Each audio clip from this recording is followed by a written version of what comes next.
Соңғы сынақ.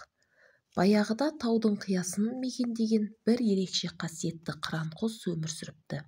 Өзгелерге ерлігі мен өнеге болған әлгі бүркіт бір жылы өмірінде бірінші рет 3 балапан басып шығарыпты. Балапандардың қанаты қатайып, ұясынан ұшып шығуына аз уақыт қалғанда бүркіт 3 балапанын уысына қысып, теңіз төбесіне алып шығыпты.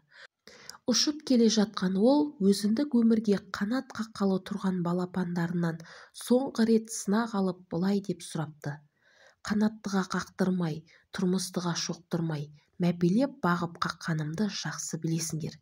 Ертең өскесін осының өтеуі ретінде маған қандай жақсылық жасайсыңдар?»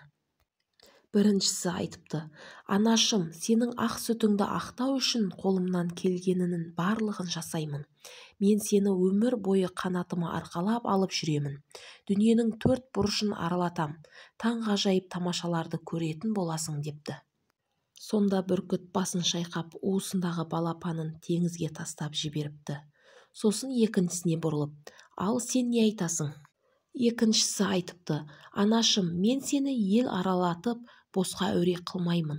Ғаламның барлық кереметін алдыңа әкеліп беремін. Ішкенің алдыңда, ішпегенің артыңда болады» депті. Бүркіт тағы да басын шайқап, екінші балапанын су тұңғиығына тастап жібереді. Үшінші балапанына бұрылып, жарқыншақ долы дауыспен былай депті: «Ал сен қалай жарылқамақсың?» Сонда үшінші балапан былай деп үн қатыпты: «Анашым, өтірік қанша тәтті болса да, саған ащы ақиқатты ақтармасқа амалым жоқ. Маған жасаған жақсылығыңның шеті де, шегі де жоқ екенін, оны өтеуге бүкіл ғұмырымды арнасам да жетпейтінін жақсы білемін.